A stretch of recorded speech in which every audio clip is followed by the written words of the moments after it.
In the heat of the summer many years ago, a much younger and skinnier Anthony walked through the jungle of the Philippines hoping to visit a refugee processing center. The processing center had been long abandoned since the sunset of its primary function as a midway point for Southeast Asian refugees fleeing the destructions of the Vietnam War. It was now a museum and a memorial for those who had passed through from a tumultuous past towards a more promising future in far distant lands as they were resettled. One piece of art drawn by a little girl from Vietnam caught my eye as I toured the facility that day. She had won an art contest the children participated in to pass the time. Her drawing showed her family riding on a tandem bicycle with a path leading from a rough outline of Vietnam and ending in a wildly disproportionate yet charming drawing of the U.S. Her caption read, "With my family, everywhere is my home." This idea brings me to our guest today. She has experienced similar things as the story of the little girl from Vietnam, and she was young when she immigrated to this great nation and currently works in an immigration law office and happens to be a very good friend of mine. They say you can kill them with kindness, and if that's true, then she's one of the most effective murderers that I know. I welcome her to the show now, Lili Bolaños. Thank you so much. That was so sweet. Thank you. Yeah. I never thought being called a murderer would be so... Well, get used to it. I'm just kidding. No. So, how you doing, Lili? Pretty good. How are you? I'm doing well. Thanks for being here. So, tell us a little bit more about yourself and your background and who you are.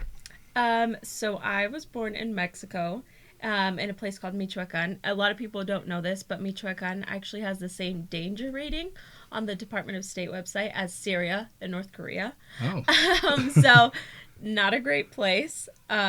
It's kind of interesting. There are two drug cartels that live in the state, so they're just always fighting over territory and stuff.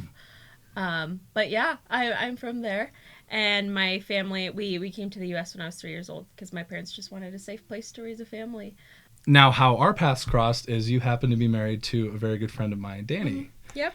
Who I consider family, really. So I guess we're family too. I never really put that together. But we definitely see you as family as well. Well, thank you very much. And you and Danny got married, remind me of the year. You got married in 2021? Yes. Yes, during okay. 2020, during the pandemic. 2020. Is that when the pandemic happened? I don't even remember. Everything's a blur. Yeah.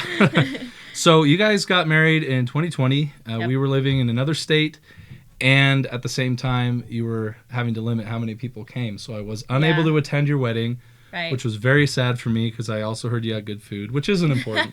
But yeah, so since getting married to Danny, we moved back into an area where we were close enough to hang out and see each other. Right. You actually had plans to come to visit us in Oregon. Yeah. That never ended up happening, and then we moved away from Oregon, so I don't know if that'll ever happen now. I know. But the Oregon coast is great. It's just really cold, so we'll have to go there together sometime wearing hoodies. But... I see pictures all the time. It just looks gorgeous. Oh, it's very nice. Have to go at some point. Yeah, we just had to get out of there. It was too nice. I'm just kidding. But yeah, so we've been able to hang out multiple times just because, your family, and we love seeing each other and going out to dinner and stuff. And so in some of our conversations, you've talked about your job, how you work in an immigration law office. Is that right? Yeah. And I've always just kind of stopped there because I don't like making people talk about what they do for work when they're trying to have a good time and relax. But I want to know a little bit more. Exactly. I want to know a little bit more about what you do. So tell me about your job. So basically what I do is I'm a paralegal. So I fill out government forms, communicate with the client, get their documents and stuff. Just try to make the process as simple as possible for them, which is really hard because Not immigration, simple. the immigration system is just really complex in general. You and I both know. Yeah, you went through that with Anna and her visa. My wife is from the Philippines, and we got a K-1 fiance visa, which it's not easy to say. It's even hard to get. Yeah. But so, okay, paralegal. So I know that actually has its own legal classification of what you can and can't do, right? For a lawyer. I learned that from Suits because Meghan Markle was a paralegal on the TV show Suits. Have you watched the show? No, I haven't. Okay. I haven't. Is it good? I'll throw some graphic up of some quote from the show. I think it'd be kind of funny. Oh, no, I'm helping Rachel study. Pretty paralegal. Got it. Is it mostly just paperwork then at the end of the day, or are you involved in interviews, or decision making in the office, or what's the day to day? So I can't give legal advice. So if a person comes in for a consultation, they meet with the attorney. I oftentimes do like interpretation for Spanish speaking clients. And we also get a lot of Portuguese, but yeah, I can't give advice, which is really hard because at this point in my career, I know quite a bit. Right. And so people will ask me questions and I'm like, I know, but technically I can't tell you. And it's really So if you're not a lawyer, you can't give legal advice. You shouldn't. Okay. Tell my wife, because when I'm going 75 and a 65, oh my gosh, she always says it's against the law and I shouldn't do that. And I'm like, you're not a lawyer. Yeah. So gotta get her in trouble. Plus, we're late, and it's not because I was putting on makeup. I'm just kidding. No, so you mentioned you do interpretation and translation. So is most of that written, or are you sitting in and translating live sometimes, or? Yeah, so I actually do both. I do translate documents as well. Okay. So I'll do like birth certificates, or like sometimes, so you can get a visa if you're the victim of qualifying crimes in the U.S. So sometimes I will be translating like text messages or journal entries, just any evidence of the crime, which can sometimes be, I'm sure, interesting, maybe depressing sometimes, and also, all of those things. Definitely. Well, I don't know if you knew this. I actually have one experience with legal translation. Did I ever tell you about this? No. So, when I was still in college, I'm fluent in Tagalog because I did a mission in the Philippines. And so when I was in college, a local justice court sent out an email because you have to be a certified, my understanding is you have to be a certified interpreter in court in order to do that. But because there was a Filipino woman on trial and they didn't have any Tagalog translators because there's pretty low demand for that in these parts, they just sent out an email to college students that had relevant experience and said, we'll take whoever's qualified to do this. So I emailed back and I said, I translate rap songs into Tagalog and my wife's from the Philippines and I love this and I do all that. And they ended up replying and saying, your email made us laugh and that's why we picked you, because everyone else just replied with, I can do it, or I'll do that. Right. And I was like, no, this is my dream come true. And so I show up at the court, and it ended up being just like an hour and a half. But the woman was on trial for domestic violence in the presence of a minor. But the story was her husband was, abusive, and she was done with it and was going to leave, and they had a child. And so she was packing up her stuff to leave, and he was yelling at her, intimidating, getting her in her way. And she ended up turning around and saying, just leave me alone, and slammed one of her plates on the ground. And a piece of the plate shot into his leg, and he had to get it surgically removed. So she was charged with domestic violence in the presence of their child, a minor. And luckily she was acquitted while I was part of the process. But the things that the judge were saying, I was sitting next to her and translating it into Tagalog as it was happening. And then she would give me a Tagalog response, and I would say it in English for the court. And her lawyer kept going, don't ad-lib anything, like just say it straight down the line, But you know as good as I do that translation, sometimes there's not a great literal translation for what someone says.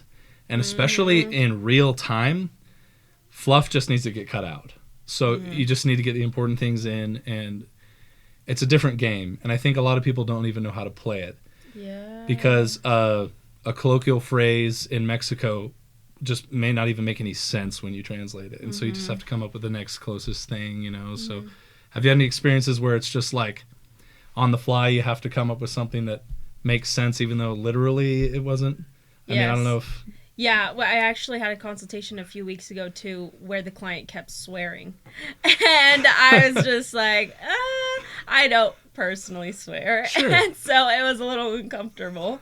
I think I just had to come up with a word like, he said dang it. That's he really said mother, unfortunate. Father, that's what he said. Mother, father, so unfortunate. I'm so angry right now. No, but yeah, it is very uncomfortable. Yeah, it's one of those things where you kind of wonder how, when certain cultures began interacting, how translation started. It must have started with just hand gestures and guessing, because even fully knowing two or more languages, it's just like there's some ways that it doesn't cross over. But I think that's all very interesting. You know, my grandma, she doesn't even try to translate things. She's from Mexico. And when she comes to the U.S., she'll like speak to an employee at Walmart and she'll say something to them in Spanish in like her normal voice. And the client will be like, I'm sorry, I don't speak Spanish. So my grandma will just repeat the phrase in Spanish, but louder. Maybe if it's louder, they'll get like, it. We're like, Grandma, just because you're saying it louder doesn't mean they're going to That's magically learn Spanish. But yeah, my grandma doesn't even try. That's great. And I don't know if you've messed with Google Translate, but it is so off sometimes. Yes.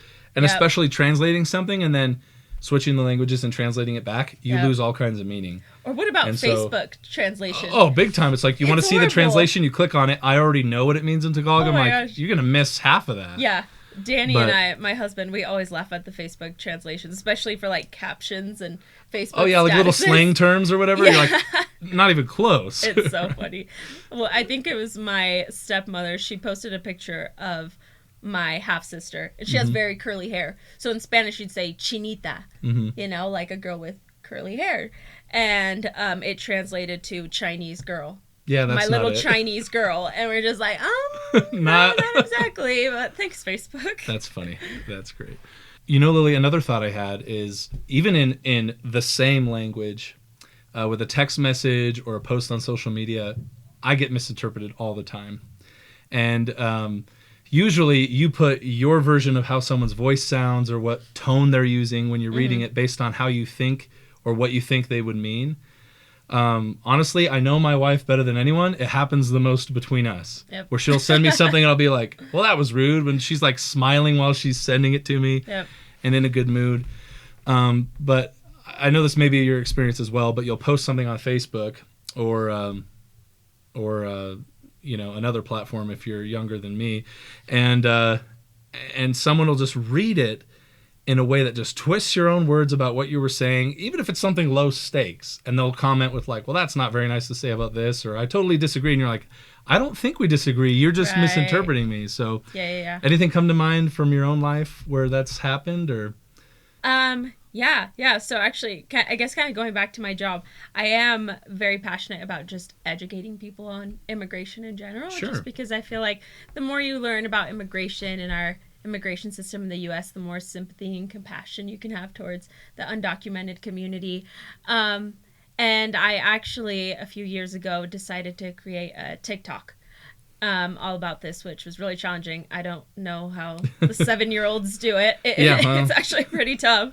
But yeah, it was just all about immigration, talking about programs, immigration history. And anyways, I got a lot of comments from people that it just seemed like they didn't even watch the video, or, you know, they just heard immigration and it was triggering and they repeated something that they heard a politician say. And it was just fuzzy noise after you said that. Right. And I was just like, did you watch the video? Like, did you even, you know, it's just, they just decided to be offended. Right. And your own words can be sort of twisted or not even listened to. And then they're just waiting for you to stop talking so they can jump in with their own talking point. Right. Which kind of makes me think of another idea where you have people just sort of posting things that are so vague, you don't even know what they're talking about, and they want you to misinterpret what they're saying. Yep. I actually have a couple of thoughts about that. Vague social media posts. Yeah, we're going to talk about it. Okay, it's really been weighing on my mind. Vague posting is like 7-Elevens. Nobody asked for them, but they're all over the place. You're scrolling through social media and you come across one of those posts that go, oh, you just can't trust some people, or I'm so confused right now, or never doing that again, intentionally nebulous and leading. It's a fat, juicy gossip worm hanging on the hook, and the author is simply waiting for a gullible, fish-eyed follower to take the bait. You will not take the bait. Say what you mean, or don't say anything at all. That's my opinion. Here's a scenario you might recognize. My friend posts on Facebook, some people don't deserve a second chance. I reply, oh no, friend, what happened? They snap back with, I need my privacy, plus you probably wouldn't care anyway. Baiting you into another response and forcing you to try and pry the information out of them to help, and only giving you a little information at a time so you feel like they don't want to talk about it, but oh, they do. They really want to talk about it. And making these embarrassing conversations public instead of private online is the cringiest part. Airing your dirty laundry would be bad enough, but rubbing it in my face means I'm likely to waterboard you with Downy and a dirty sock. That's not what waterboarding is. People who vague post remind me of a B-list actress who just wants to be left alone, so she marries a prince, causes Downton Abbey caliber drama with his family, storms out and takes the prince with her, and tries to live a private reclusive life doing interviews with Oprah and going on book tours. That's just an example I thought of. These people don't need the sympathy of their grandmother or a "hang in there, bro" from an old high school classmate. They need a therapist. I mean, these people that post on social media like this, they just make me so mad, you know? Hey, Anthony, why are you so worked up? No, you wouldn't want to hear about it anyway. Oh, now they have me doing it. No, so I think we should suddenly pivot and change the topic to something a little less contentious. You know, something light and easy, like race and culture. Oh, Yeah. okay. I have a lot of thoughts about that. No, so it is a sub-theme of the show where I think we take ideas that people are a little uneasy about and kind of deconstruct them a little bit. And talk more openly about them. And one observation I have, I think I'd love to get your insight on, is how there actually is, in my opinion, a very important difference between someone's ethnicity and their culture and upbringing. And how they're usually connected, but sometimes they're not. And so you can make assumptions based on someone's culture about their ethnicity and about their ethnicity based on their culture, and it doesn't always line up. I think a good example of this would be we've all taken, those surveys or the census where it has 5 racial categories for the whole world, which I think is kind of funny. Mm-hmm. And you have to put down that you're non-Hispanic white, Hispanic, Asian, Black, Native American, and that's like it. Mm-hmm. And I think that's funny because as somebody who studied Asian studies in college, there's so many subcultures and groups that get along and don't get along that you really don't learn anything new about someone simply by the box being filled in that they're Asian or that they're white. Mm-hmm. I mean, it doesn't necessarily mean anything about somebody, but I think what languages you speak, how your parents raised you, what things were emphasized in your own culture, that's what makes you you. Right, yeah.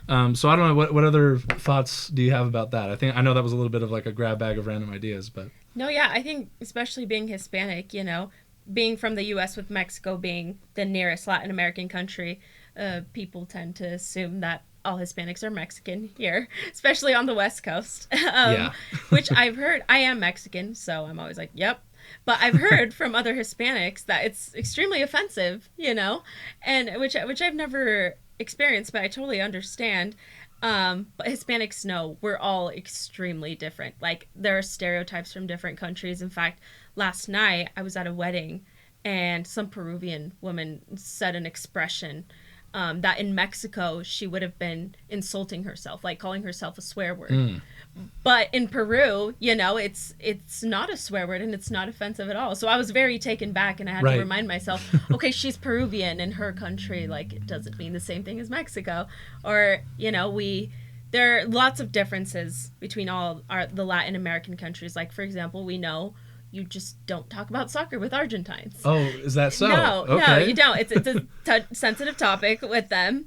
But, we also are aware that, our bridge or the glue between Latin America and Argentina is messy. Sure. So, yeah. Every country has their own thing where you just know. Don't talk about this with them. Part of the social fabric. That's yes. Great. Well, yeah, and I think what makes this country great, and I know it's a little bit of a loaded term, but multiculturalism in the fact that people can come from anywhere and be anyone and sort of meld that into their American identity. Mm-hmm. And I think that's really neat. And I think it's important that there are things that make us the same, but I think it's beautiful that we have things that make us different, right. And I just think that's a really neat idea and in some ways unique to this country and other countries like it. Which does lead me to another topic. You've talked about this with me at great length, and I think it's very important to discuss, but you are a DACA recipient. Yes. And I think a lot of people may not know what that is or what it means. And I don't know if I could spell out the whole acronym and what it means, but it's deferred action. Yes. And it has to do with immigration and at what point and stage you arrived in the United States. So please tell us what a DACA recipient is and a little more about that. Yeah, so it stands for Deferred Action for Childhood Arrivals, because in order to qualify, you needed to have entered the U.S. before 2007, and you needed to have been a child or a minor, right? And so basically the requirements are you have to enter by that date, be a minor when you entered, and you also have to go through a background check. There are lots of different requirements, but so I entered the U.S. when I was 3 years old. Right. And so the argument is that it wasn't really our decision to come to the U.S., right. you know, especially if we did enter without authorization or like a visa, for example. Sure. And that wasn't our decision, and we've lived here our whole lives. We speak English. So the argument is that we do deserve to be here and continue building our lives here because we're here anyways, and, right. and we're minors, or we were when we arrived. So yes, I am a DACA recipient. I got DACA status when I was 15 years old. And it really saved me because I was preparing to graduate high school. And that's when I was discovering what being undocumented meant. And I realized that it really limited my college choices and just what I could pursue in the future. So obtaining that DACA status, getting a work permit, and getting legal status really saved me. I don't know how I would have pursued my dreams without that. That's incredible. So to kind of sum it up, let me know if I'm getting this right. The DACA program was created so that people who were brought to the United States as minors and really weren't part of that decision and were undocumented can actually have a framework to operate and live within society in an organized and legal way because it was disorganized and largely undocumented leading up to the program. Is that right? Exactly. Okay. Yeah. So with that, we get work authorization, a social security number, and legal status that's renewed every 2 years. Okay. So we talked a little bit about why this tends to be a hot button issue and why there's a lot of emotion involved in talking about this. And before we had met, I didn't know of anyone that was a DACA recipient, although I am almost certain that I had a friend or a high school classmate who was, and it just never came up because it's a sensitive topic for a lot of people. But you had mentioned some things that sort of came up as common misconceptions about being a DACA recipient. Talking points are things that people will throw out either for or against you as a DACA recipient that just aren't really the facts on the ground. Because one thing that I discovered, and this is a little unrelated, but you don't really know everything about getting a driver's license until you go down there and fill out the paperwork and do it. You can read about it online, but you'll never be prepared for what's going to come until you actually go through it.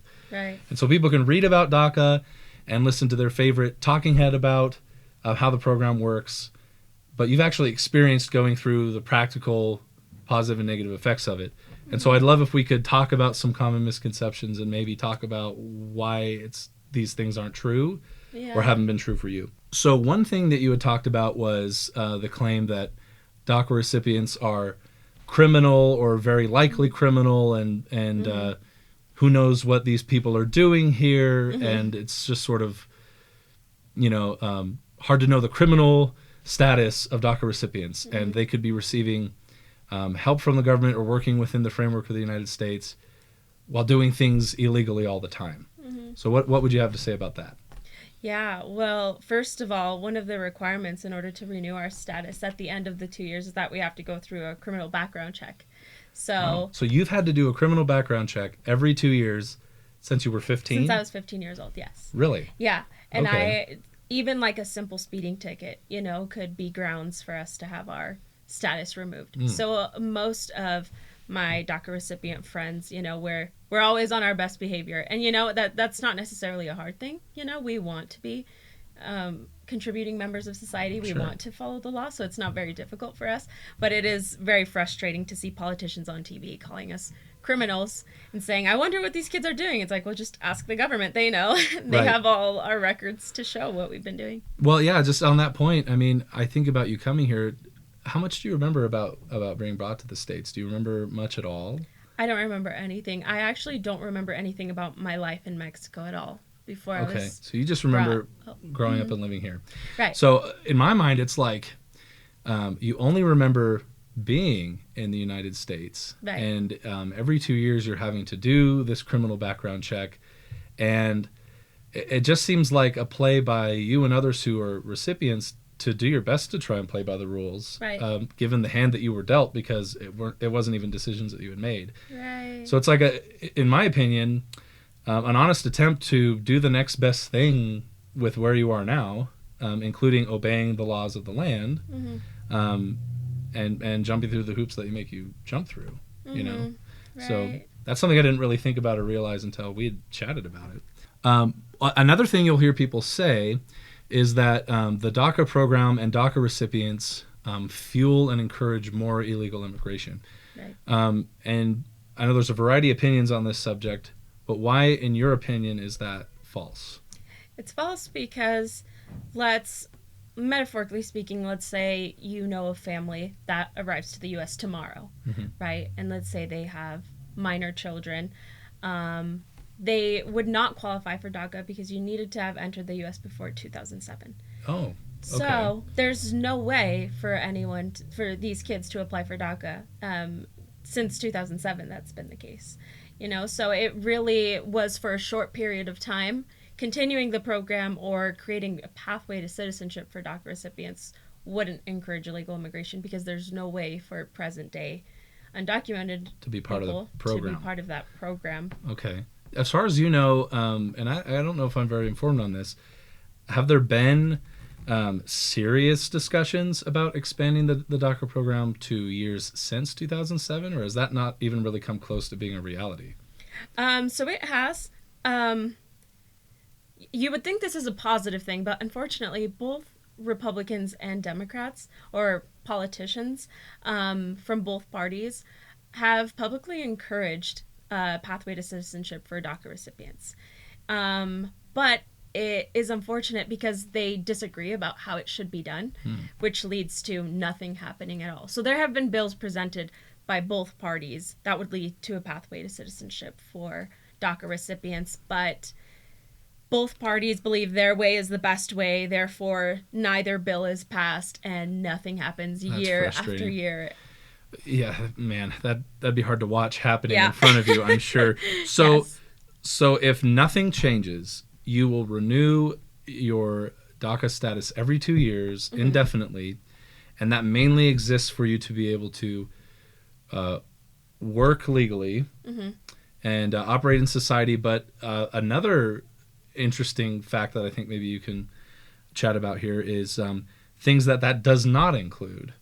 And so you do work legally and you do pay taxes and you pay into Social Security and Medicaid. But is it true that as a DACA recipient you cannot vote, own a firearm, or actually benefit from Social Security and Medicaid? Am I understanding that right? Correct. Yeah. Okay. We can't vote. We can't own a firearm, and we don't qualify for any government benefits at all, not just Social Security, but Medicaid, Section 8 housing, food stamps, all of that. We just don't qualify, period. We also can't leave the United States, so we can't travel abroad. As a DACA recipient, the second you leave the United States, you're basically saying, I don't want my status anymore. Okay.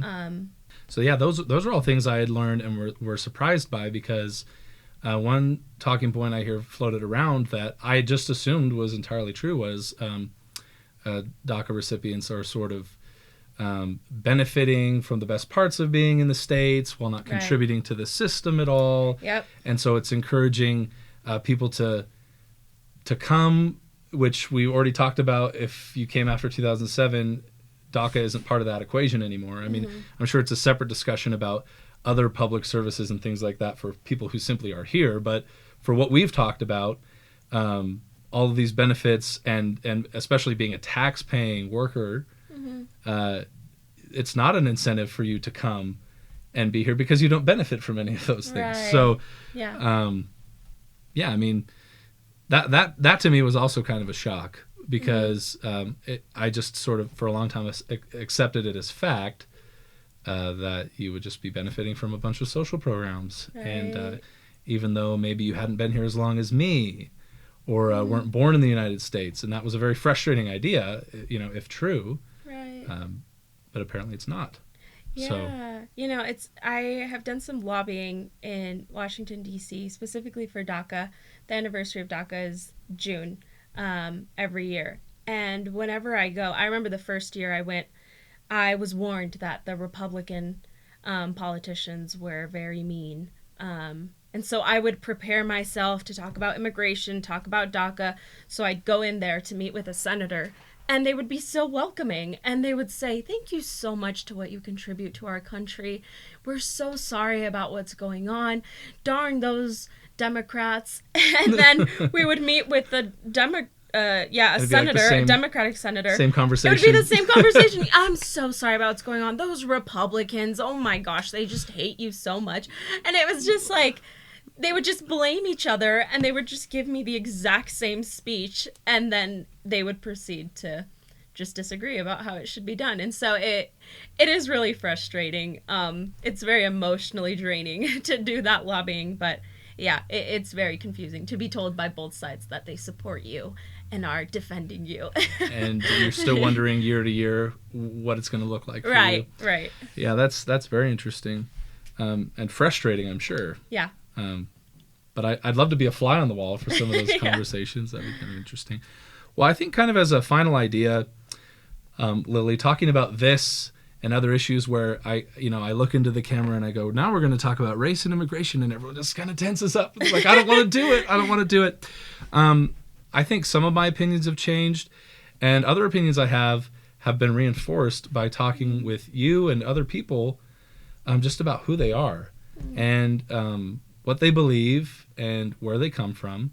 And it's very healthy, maybe especially if it's someone you think you would disagree with, because there's a lot you can learn from other people, and that's something I've come to know.